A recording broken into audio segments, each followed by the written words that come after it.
स्वागत है दोस्तों। हम लोग टॉपिक इन न्यूज़ जो है उसका पार्ट 2 देखेंगे।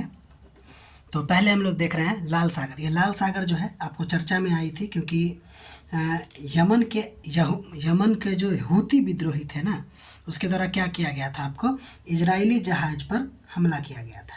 ठीक है, तो एक तो आपको यहाँ से ये पता चला कि हूती विद्रोही कहाँ के हैं, आपको यमन के हैं। ठीक है, तो अब हम इसके बारे में देखते हैं। जब आप लोग इसको मैप में देखिएगा तो आप जानते हैं ये नॉर्थ है, ये साउथ है, ये ईस्ट है और ये वेस्ट है। तो आप देखिएगा कि स्वेज नहर जो है आपको नॉर्थ में स्वेज नहर, और इसके ऊपर में आपको उसके और ऊपर में भूमध्य सागर से ये आपको जुड़ती है। और इसके नॉर्थ ईस्ट साइड में अकावा की खाड़ी है और नॉर्थ वेस्ट साइड में आपको गल्फ ऑफ स्वेज भी पड़ता है। ठीक है, ये आप ध्यान रखिएगा। और इसके दक्षिण में यानी कि साउथ में बाब अल मंदेब जल डमरू मध्य है और ये इसी के माध्यम से आपको हिंद महासागर या फिर कहें तो अरब सागर में और गल्फ ऑफ अदन में जुड़ता है। ठीक है, इसके पूरब में देखिए सऊदी अरब है और यमन है, ये आपको एशियाई देश है। और इधर देखिए आपको इजिप्ट मिलेगा पश्चिम में, सूडान, एरिट्रिया और जिबूती। ठीक है, ये आपको मिलेगा इसके पश्चिम में। ठीक है, आप लोग इसको मैप में देखिएगा। ठीक है, इम्पोर्टेंट बात क्या है? इम्पोर्टेंट बात ये है कि आपको इस सेंटेंस में देखने को मिल सकती है ये अगर मान लीजिए लाल सागर से अगर सवाल पूछेगी तो कहेगा कि रेड सी जो है ना एक प्रकार का रिफ्ट वैली है। क्या है ये? एक प्रकार का रिफ्ट वैली है जहाँ अफ्रीकी प्लेट और अरब प्लेट एक दूसरे से क्या हो रही है, अलग हो रही है। ठीक है, ये क्या है, अलग हो रही है। और आप लोग जानते हैं कि प्लेट जो होता है एक दूसरे के साथ आती है। प्लेट हो सकता है एक दूसरे से दूर जा रही हो या हो सकता है प्लेट एक दूसरे से रगड़ खाते हुए जा रही हो, और इस तीनों का आप लोग नाम जानते हैं। ठीक है, तो वही यहाँ पे क्या हो रहा है कि एक दूसरे से अलग हो रही है। ठीक है, ध्यान दीजिएगा। ये जो है ना इसका जो रंग है एक्चुअली में लाल नहीं है। अगर लाल सागर की बात करें तो इसका रंग वाकई में लाल नहीं है, जो ऐसा रंग होना चाहिए वैसा ही है। लेकिन फिर भी इसका लाल नाम क्यों पड़ा?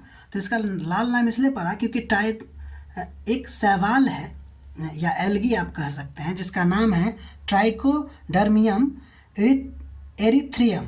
ठीक है, यहाँ पे नाम आप बढ़िया से देख लीजिएगा, एरिथ्रियम। ठीक है, ये एल्गी है जो कभी कभी क्या होता है कि ये बहुत ज़्यादा मात्रा में बढ़ जाती है, जिसको हम लोग रेडिश ब्लूम कहते हैं। इसके वजह से इसका नाम पड़ा है। यानी कि सिंपल बात कहिए तो इसका नाम रेड सी क्यों पड़ा है? क्योंकि इसमें ये शैवाल पाया जाता है जिसका नाम है ट्राइकोडर्मियम एरिथ्रियम।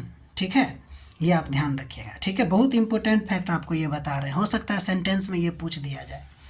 अब हम लोग आगे बढ़ते हैं।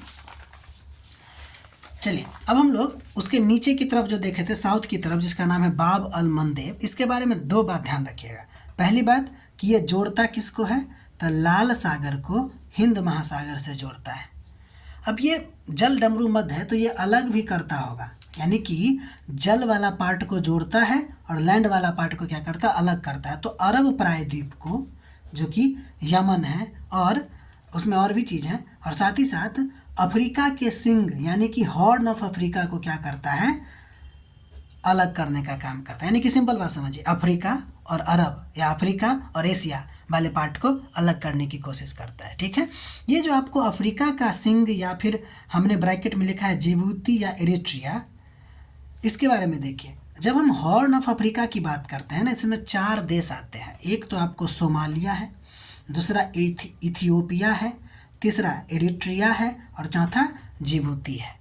ठीक है, तो ये आपको क्या है, बाब अल मंदेब। ठीक है भाई, इतना ध्यान रखिएगा जो जो पॉइंट आपको बताया गया है। ठीक है, अब देखिए आपको एक क्वेश्चन दिया जा रहा है।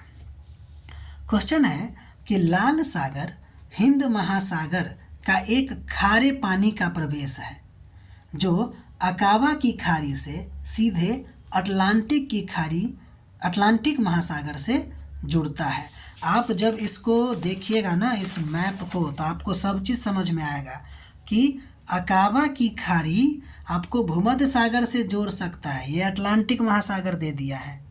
इसलिए ये मैप जो है ना बेस्ट मैप है, ये खुद हम अपने बना रहे हैं, ठीक है ना। तो ये आपको ज़्यादा मदद करेगा, ठीक है। चलिए अब हम लोग अब बाकी मैप में भी देखते रहिएगा।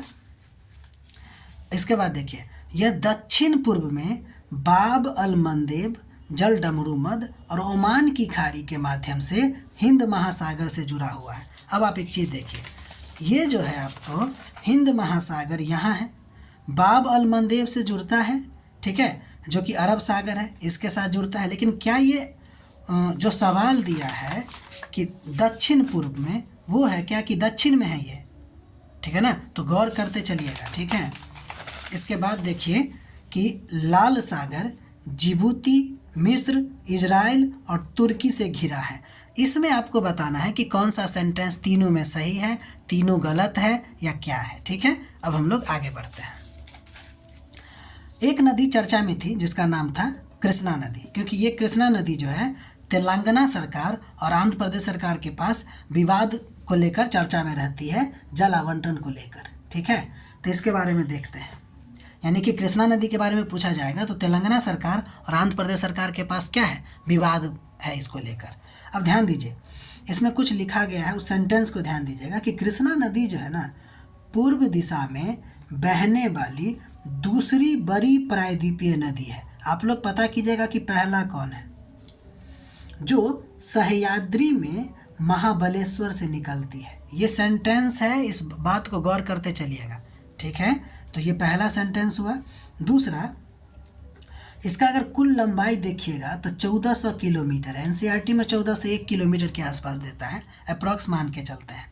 और यह लगभग आपको महाराष्ट्र, कर्नाटका, तेलंगाना और आंध्र प्रदेश से होते हुए बहती है। लगभग कितना स्टेट हो गया, तो 4 स्टेट से ये गुजरती है। हो सकता है स्टेटमेंट में दे दे कि कृष्णा नदी जो है वह मुख्यतः 4 राज्यों से होकर गुजरती है, तो आप इसको ध्यान दीजिएगा।